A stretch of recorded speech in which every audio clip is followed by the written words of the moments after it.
الحمد لله رب العالمين أشهد أن لا إله إلا الله وحده لا شريك له وأشهد أن سيدنا ومولانا محمدا عبده ورسوله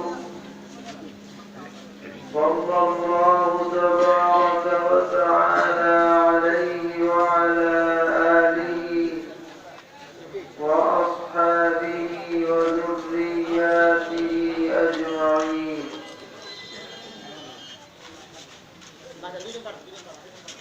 أما بعد فقد قال رسول الله صلى الله تعالى عليه وسلم: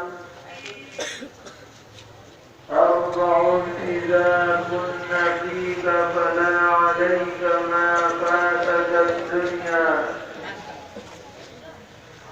صدق حديث وحفظ أمانة وحسن خليقة وعفة في طعمة، أو كما قال عليه الصلاة والسلام. معزز علماء کرام، عزیز طلبہ اور اس جلسے میں تشریف لانے والے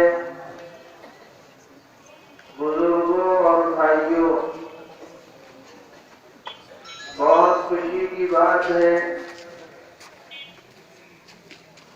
کہ جمعیت علماء قدم کرنے کی طرف سے سیرت مقدسہ علی صاحبہ الصلاۃ والسلام پر یہ جلسہ منعقد ہوا ہے.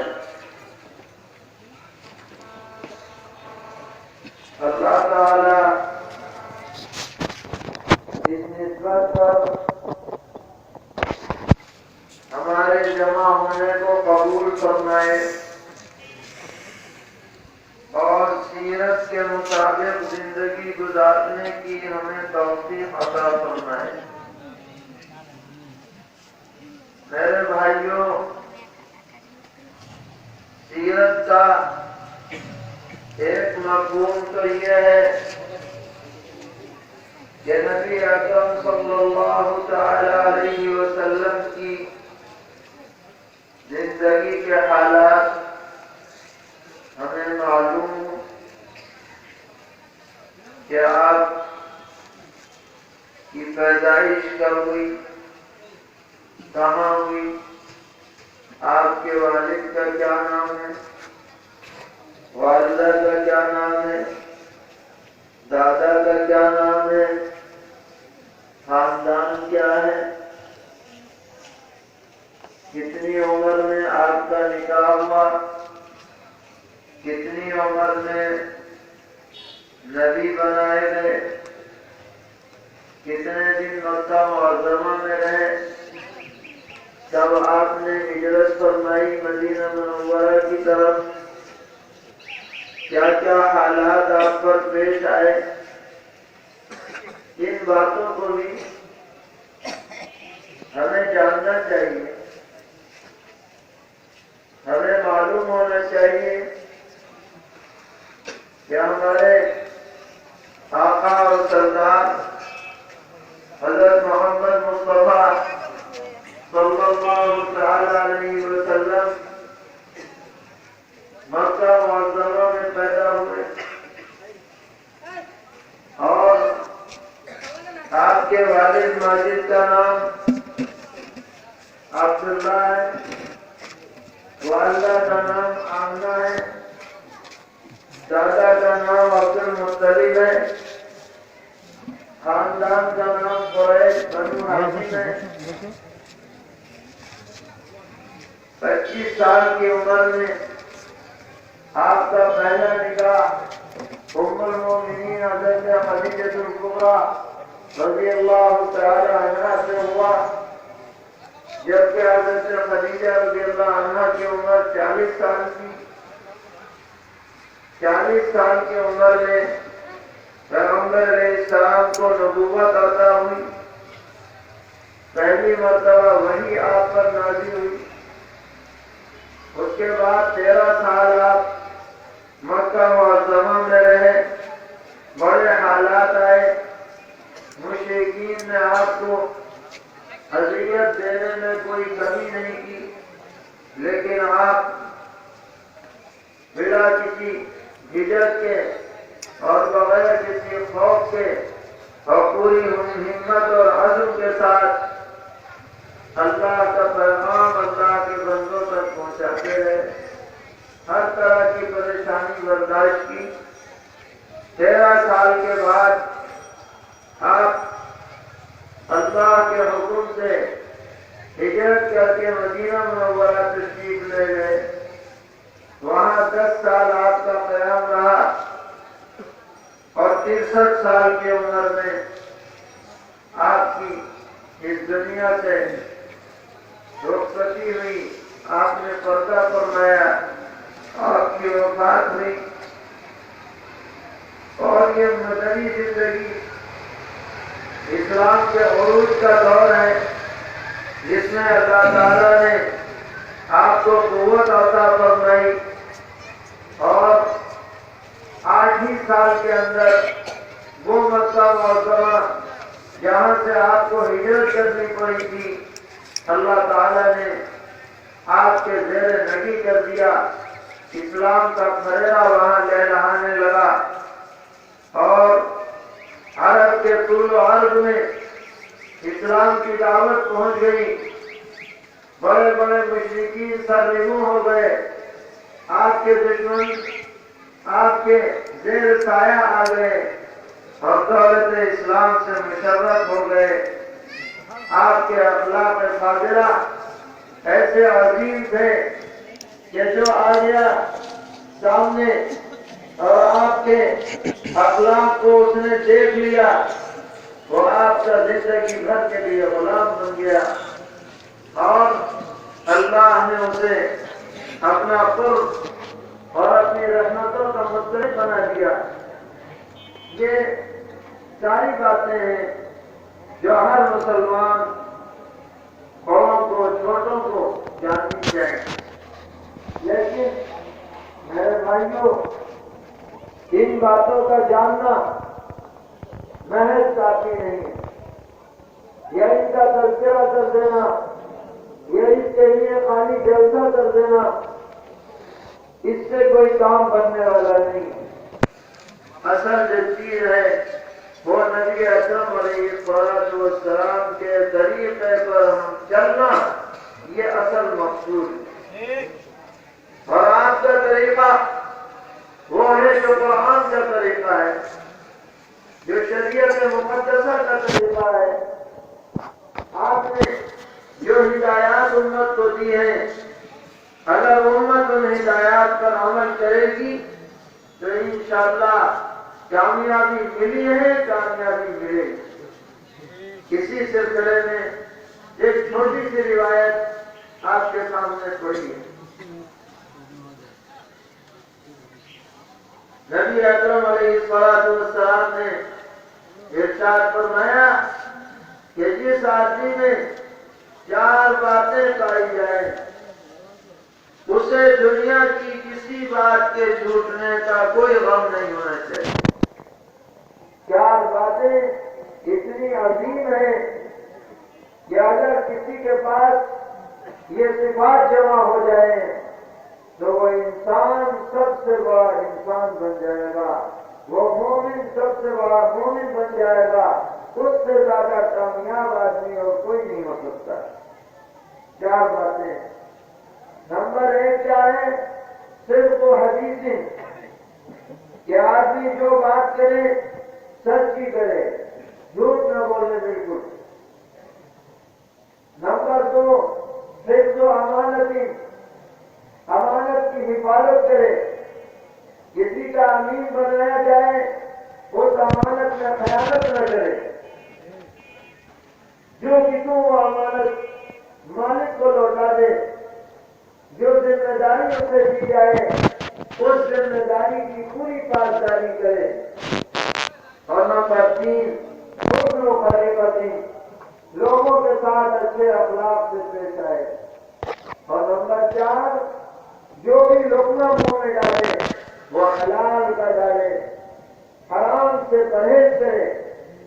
یہ 4 باتیں جس آدمی میں آ جائیں گی، سچائی، امانت داری، خوش خلقی اور حلال حرام کی تمیز، یعنی ورع و تقویٰ۔ حضور فرما رہے ہیں کہ اس کے بعد اگر کچھ اور نہ ملے تو کوئی غم مت کرو، سب سے بڑی دولت تمہیں نصیب ہو گئی۔ ہر مسلمان کو میرے بھائیوں چاہیے کہ ان 4 باتوں کے اعتبار سے اپنا جائزہ لیتا ہے، زبان کو کنٹرول میں رکھے، یہ نہیں کہ جو چاہا بول دیا اور جس کے بارے میں جو چاہا کہہ دیا، سنی سنائی باتوں پر یقین کر کے اسے آگے بڑھا دیا۔ یہ بہت بڑے ٹوٹے اور نقصان کی بات۔ سرور عالم جناب رسول اللہ صلی اللہ علیہ وسلم نے فرمایا کہ آدمی جب جھوٹ بولتا ہے تو اس کے منہ سے ایسی بدبو اٹھتی ہے کہ رحمت کا فرشتہ 1 میل دور چلا جاتا ہے۔ آدمی تو یہ سمجھتا ہے میں نے جو بات کر لی اپنا مقصد حاصل کر لیا، لیکن اس جھوٹ کی وجہ سے وہ رحمتوں سے محروم ہو جاتا ہے۔ اسی طرح اگر کسی پر بہتان لگایا، جو بات کسی میں نہ پائی جائے اور وہ اس کے اندر ثابت کی، یہ تو بہت ہی بڑا بوجھ ہے۔ اللہ اکبر! قیامت میں تو یہ اٹھائے نہیں اٹھے گا کسی پر اگر بہتان لگا دیا، سنی سنائی باتوں پر یقین کر کے اسے آگے چلا دیا، فتنے کی نیت سے اور شر پھیلانے کی نیت سے باتیں ادھر سے ادھر منتقل کر دی، تو اس آدمی کے خیر نہیں۔ یہ آدمی بچ نہیں پائے گا، یہ قیامت میں سب سے بڑے قلاش اور مفلس لوگوں کی فہرست میں اس کا نام آئے گا۔ سرور عالم جناب رسول اللہ صلی اللہ تعالی علیہ وسلم نے فرمایا، بتاؤ مفلس کون ہے؟ صحابہ نے عرض کیا، یا رسول اللہ صلی اللہ علیہ وسلم، ہم تو یہ سمجھتے ہیں کہ کسی آدمی کے پاس بالکل مال نہ ہو وہ مفلس اور قلاش ہے۔ فرمایا نہیں، مفلس وہ ہے جو قیامت میں نیکیوں کے بڑے ذخیرے لے کے آئے گا، لیکن قذف ھذا وشتم ھذا، اس پہ بہتان لگایا، اس پہ گالی دی، اس کو برا بلا کہا، وہ حقدار لوگ آ جائیں گے اور اللہ تعالیٰ کے دربار میں اپنا مقدمہ پیش کریں گے، اس آدمی نے ہمارے بارے میں یہ کہا تھا، ہمیں اس کا بدلہ چاہیے۔ اب وہاں تو روپیہ پیسہ چلے گا نہیں، دنیا میں تو چل جاتا ہے، وہاں کیا کہا جائے گا؟ اس کی نیکیاں اسے دے دی جائے، ایک گالی دی تھی لہذا 15 نمازیں دے دی جائے، بہتان لگایا تھا 50 نمازیں دے دی جائے، فرض کرو۔ اس طرح لوگ آتے چلے جائیں گے، اس کی نیکیاں ان کو دی جاتی رہیں گی تاکہ نیکیاں ختم ہو جائیں گی اور وہ لوگ ابھی باقی رہ جائیں گے جن کا حق ہے۔ اب کیا ہوگا؟ ان کی برائیاں اس پہ ڈال دی جائیں، تو لے کے گیا تھا نیکیاں اور پھر گئی برائیاں لینے کے دینے پڑ جائیں گے۔ اس لیے آدمی کو زبان قابو میں رکھنی ہے، کنٹرول میں رکھنی ہے، تو اسے رحمتوں سے نوازا جائے گا، کامیابی ملے گی، عزت ملے گی۔ اسی طرح امانت کی حفاظت کرنی ہے۔ کسی نے کوئی چیز ہمارے پاس رکھوائی، کیوں کہ تم اسے واپس کرو، ہمارے اوپر کوئی ذمہ داری ہے، اس ذمہ داری کو ادا کرو، خیانت مت کرو اس کے اندر۔ کسی کا راز ہے، وہ راز افشا مت کرو، پھیلاؤ نہیں۔ نبی اکرم علیہ السلام نے فرمایا کہ جب تم سے کوئی بات کرے اور وہ ادھر ادھر دیکھے تو سمجھ لو کہ اب وہ ایسی بات کرنے جا رہا ہے جسے وہ دوسروں کو نہیں سنانا چاہتا. یہ بات امانت. المجالس بالامانہ. مجلسوں میں، خصوصی مجلسوں میں جو بات ہوتی ہے یہ امانت ہے. اسی طرح ہم کسی سے ٹیلی فون پر بات کریں، سن لیجیے، ٹیلی فون پر ہم بات کریں، ذاتی طور پر ہماری اس سے جو بات ہو رہی ہے یہ ہمارے اس کے درمیان امانت ہے. آپسی اجازت کے بغیر اس گفتگو کو دوسرے تک پہنچانا یہ امانت نہ خیانت. آج کیا ہوتا ہے، کسی بھی معاملے میں ٹیلی فون ملایا اور اس کی بات ٹیپ کر لی اور ٹیپ کر کے اور اسے چلا دیا، جس کی وجہ سے فتنے مزید ان کے اندر آگ بھڑک جاتی ہے. یہ بددیانتی ہے، خیانت ہے. اللہ کے ہاں جواب دینا پڑ جائے. ایک تو امانت، یہ بہت اہم بات. تیسرے نمبر پر فرمایا حسن و خلیقتی. اچھے اخلاق سے پیش آؤ، درگزر کرو، لوگوں کو معاف کرو اور حقوق ادا کرو. کسی کو اپنی ذات سے اذیت مت پہنچاؤ. حسن خلق کا مطلب یہ ہے. اور عفت فی تہمتی، حلال حرام کی تمیز رکھو. یہ نہیں کہ بس پیسہ آئے، ٹکا آئے، مال آئے، کھانا پینے کی چیزیں آئے، بلکہ یہ دیکھو کہ جو چیز ہمارے استعمال میں آ رہی ہے وہ حلال ہے یا حرام. جب 3-4 باتوں کا اہتمام کرو گے تو سب سے بڑی نعمتوں سے نوازے جاؤ. یہ چاروں باتیں ہمیں یاد کرنی چاہیے. خود بھی ان کا اہتمام رکھیں، بچوں کو بھی عادی بنائیں، گھر والوں تک بھی پہنچائیں. اللہ تعالی ہم سب کو اس بات کے اپنانے کی توفیق عطا فرمائے اور ہر قسم کے شرور اور فتن سے بچائے. یہی سیرت کا پیغام ہے اور کسی کو گھر گھر پہنچانے کی ضرورت ہے. اللہ تعالی ہم سب کو توفیق عطا فرمائے. وآخر دعوانا ان الحمد للہ رب العالمین. بسم اللہ الرحمن الرحیم. الحمد للہ رب العالمین، الصلاة والسلام علی سید المرسلین وعلی آلہ واصحابہ اجمعین، اما بعد. محترم حاضرین، حضرت আলোচনা করছেন উর্দু ভাষা. আমরা অনেকেই উর্দু বুঝি না, এই জন্য বাংলা মুখতাসার সংক্ষিপ্ত আপনাদের সামনে পেশ করা হবে. তার আগে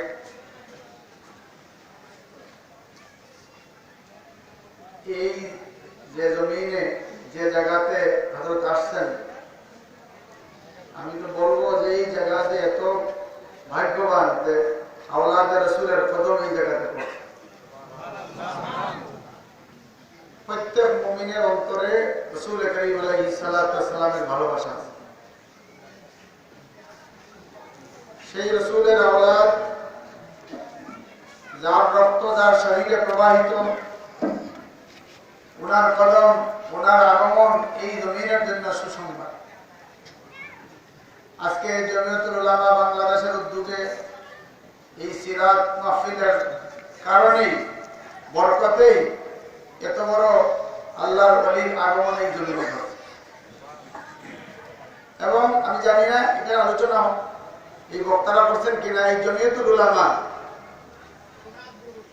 বাংলাদেশের মুসলমান, হিন্দুস্তানের মুসলমান, পাকিস্তানের পুরা এই সাবকন্টিনেন্ট সবার এই কথা জানা থাকার দরকার. এই আজাদি, ইংরেজদেরকে এদেশ থেকে খেদাও আন্দোলন, যার নেতৃত্বে, যার শ্রমের মাধ্যমে হয়েছিল, তিনি ছিলেন শেখুল ইসলাম হযরত মাওলানা সৈয়দ হুসাইন আহমদ মাদানী রহমাতুল্লাহ আলাইহি. উনার নানা ছিলেন. সুতরাং এই জমিয়তুল উলামার সাথে উনাদের রক্তের সম্পর্ক. সেই হিসাবেই আজকে এই জমিয়তুল উলামার উদ্যোগে এই সিরাত মাহফিলে হযরত তশরিফ আনছেন. সুতরাং আজকে আমরা যারা এখানে হাজির হতে পেরেছি আমরা ভাগ্যবান. মেহমান খুতবান এই মসনুনা পড়ছেন, এরপরে একটা ছোট্ট হাদিস পড়ছেন, এরপরে আলোচনা শুরু করছেন এই কথা বলে যে বড় আনন্দের ব্যাপার, বড় খুশির ব্যাপার যে কদমতলী জমিয়তুল উলামার উদ্যোগে আজকে সিরাতুন নবীর মজলিস হচ্ছে, সেজন্য বড় আনন্দের বিষয়। বলেন সিরতের একটা অর্থ তো হইল রাসূল করিম আলাইহিস সালাতু ওয়াস সালামের জীবন বৃত্তান্ত, যেগুলা মানুষে অনুসরণীয়। আবার সিরাতের একটা অর্থ এটাও যে রাসূল করিম আলাইহিস সালাতু ওয়াস সালামের নাম জানা, ওনার বাবার নাম কি ছিল, ওনার মায়ের নাম কি ছিল, ওনার দাদার নাম কি ছিল, রাসূল করিম আলাইহিস সালাতু ওয়াস সালাম জন্ম করছেন, রাসূল করিম আলাইহিস সালাতু ওয়াস সালাম কত বছর বয়সে নবুয়ত প্রাপ্ত হয়েছেন, মক্কি জিন্দেগি রাসূলের, মক্কা নগরীতে রাসূল কতদিন ছিলেন নবুয়ত প্রাপ্তের পরে, মদিনা শরীফে কতদিন ছিলেন, এইগুলাও উম্মতের জন্য জানা দরকার। রাসূল করিম আলাইহিস সালাতু ওয়াস সালামের বাবার নাম ছিল আব্দুল্লাহ, মায়ের নাম আমিনা, দাদার নাম আব্দুল মুত্তালিব। রাসূল করিম আলাইহিস সালাতু ওয়াস সালাম 25 বছর বয়সে 40 বছরের একজন না মহিলার সাথে রাসূলের প্রথম শাদী হয়েছিল। রাসূল করিম আলাইহিস সালাতু ওয়াস সালাম 40 বছর বয়সে নবুয়ত প্রাপ্ত হয়েছিলেন। 13 বছর মক্কা শরীফ রাসূল করিম আলাইহিস সালাতু ওয়াস সালাম নবুয়ত প্রাপ্তের পরে অবস্থান করতেন। এবং এই 13 বছরের জিন্দেগি কত করুণ ছিল। মক্কার কাফিররা রাসূল করিম আলাইহিস সালাতু ওয়াস সালামের সাথে কি ধরনের দুর্ব্যবহার করে, কিভাবে রাসূল করিম আলাইহিস সালাতু ওয়াস সালামকে কষ্ট দিয়েছে। 13 বছরের পরে রাসূল করিম আলাইহিস সালাতু ওয়াস সালাম মদিনা শরীফ তশরিফ নিয়ে গেলেন, হিজরত করে গেলেন। মদনী জিন্দেগি, ইসলামের উত্থানের জিন্দেগি।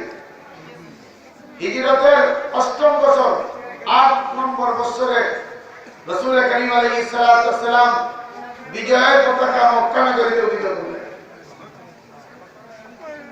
রাসূল করিম আলাইহিস সালাতু ওয়াস সালাম এই যে রাসূলের এই যে মুক্তসর এই যে জীবনে যেগুলা জানা দরকার, এগুলা শুধু জানলেই হবে না। আমি জানিয়ে যদি বসে থাকি তাইলে আমার জন্য কামিয়াবি না, সফলতা নয়। আসল সফলতা হইল রাসূল করিম আলাইহিস সালাতু ওয়াস সালামের জীবন থেকে শিক্ষণীয় বিষয়ের উপর আমি যদি আমল করতে পারি, তাইলেই আমার জীবন সফল জন্য। সুতরাং প্রত্যেক মুসলমানের জন্য রাসূল করিম আলাইহিস সালাতু ওয়াস সালামের জীবন আলোচনা করে নিজের জীবনে তা বাস্তবায়ন করতে পারলেই মুসলমান কামিয়াব সফল।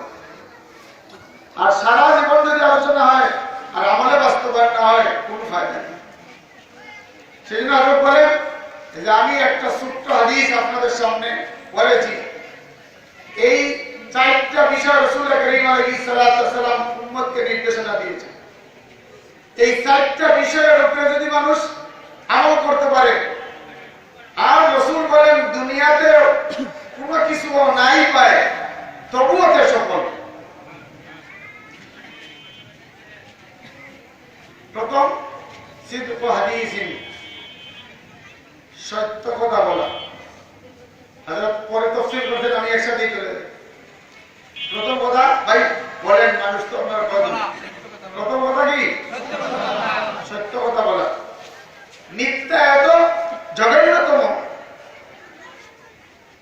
রাসূল করিম আলাইহিস সালাতু ওয়াস সালাম বলেন, কোন মানুষ যখন মিথ্যা কথা বলে তো তার মুখ থেকে এত দুর্গন্ধ বাহির হয় যে ফেরেশতা 1 মাইল পর্যন্ত দূরে সরে যায়। মিথ্যা কথার কারণে মানুষ রহমত থেকে দূরে হয়ে যায়। এরপরে মানুষ তার জবান কন্ট্রোল না করলে মানুষ অন্যের উপরে তুহমত লাগে, অপবাদ দেয়। এটা আরো ভয়ঙ্কর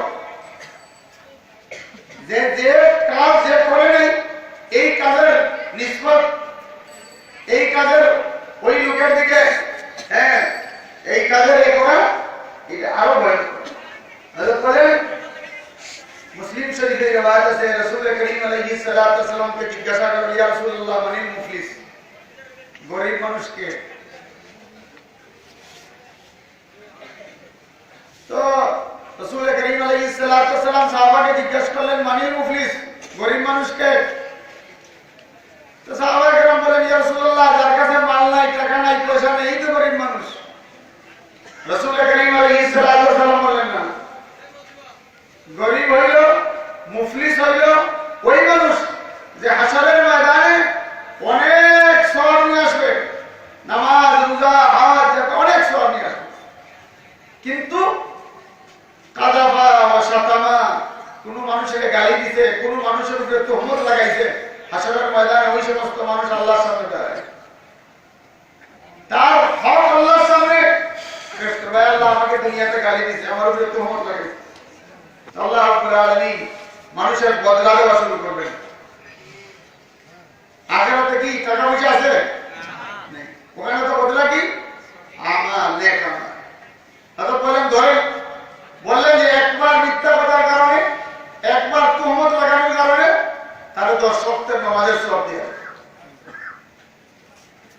এটা ধরেন এইভাবে মানুষের হক দিতে দিতে তার সওয়াব শেষ, পানাওয়ালাও বাকি থাকবেন। এখন আল্লাহ রাব্বুল আলামিন পানাওয়ালাদেরকে রাজি করার জন্য ওদের গুনাহ ও বদলা দিয়া ওরে জাহান্নামে দিবেন, আর ওই সমস্ত মানুষকে জান্নাতে দিবেন। সুবহানাল্লাহ। এটা জবানের আনকন্ট্রোলের কারণে, জবানকে সঠিক রাস্তায় ব্যবহার না করার কারণে এই সমস্যার সম্মুখীন হইতে হবে আসলের ময়দানে। সেজন্য আমরা আমাদের জবানকে সব সময় কন্ট্রোল করি। আল্লাহ বলেন, আজকে তো মানুষের জবানের নাই, অনেকে অনেক কিছু বলে নাই, তার পিছনে এগুলো লাগে আছে না, অনেক অপপ্রচারে মুসলমান মশগুল। সেজন্য জবান কন্ট্রোল প্রথম কথা। দ্বিতীয় হলো হিফজু আমানাতিন। কোন মানুষে যদি আপনার কাছে কোনো কিছু রাখে, তাইলে জোকাতু যেভাবে সে রাখছে সেইভাবে তার মাল তার কাছে ফেরত দেওয়া, এটা হলো আমানত। আমানত শুধু টাকা পয়সার মধ্যে সীমাবদ্ধ নয়, আমানতের বিভিন্ন স্তর আছে। আর বলেন যে একজন লোক আপনার সাথে কথা বলতেছে, সে চতুর্দিকে দেখতেছে, এর তো এমন কথা আপনার সাথে যে শেয়ার করতে চাচ্ছে, অন্যরা শোনাইতে চাচ্ছে না, এই কথাটাও আপনার কাছে আমানত, আপনি অন্যকে বলতে পারবেন। আপনি যদি বলেন খিয়ানত করবেন। টেলিফোনে আলাপ হচ্ছে, এই টেলিফোনটা রেকর্ড করে এখন মানুষের দাঁড়িয়ে দেয়, টেলিফোনের আলাপ আমানত। টেলিফোনের আলাপ কি আমানত? সেই আমানতকে রেকর্ড করিয়া ছাড়াও কি? সুতরাং এই আমানতের ব্যাপারে আমাদেরকে সতর্ক থাকতে হবে। 3 নম্বর, মানুষের সাথে ভালো ব্যবহার। রাসূল করিম আলাইহিস সালাতু ওয়াস সালাম উম্মতকে শিক্ষা দিয়ে গেছেন যে মানুষের সাথে ভালো ব্যবহার করো। তোমার সাথে খারাপ ব্যবহার করলে তুমি ওর সাথে খারাপ ব্যবহার না করে ভালো ব্যবহার করো, এটাই রাসূলের তরিকা। গালি দিলে দোয়া দাও। আর 4 নম্বর হইল ইফাতুন ফি তুমাতিন। লোকমা, এই লোকমায় হালাল হওয়া চাই, যা পাইলাম সব খাইলাম না। আমি যে জিনিস খাচ্ছি, খাইতেছি, এটা কি হালাল না হারাম, বাস বিচার করা। রাসূল করিম আলাইহিস সালাতু ওয়াস সালাম বলেন, এই 4টা গুণ যার মধ্যে আছে, যে যার জীবনে 4টা গুণ বাস্তবায়িত করতে পারছে, দুনিয়াতে আর একটু না পাইলেও সে সফল।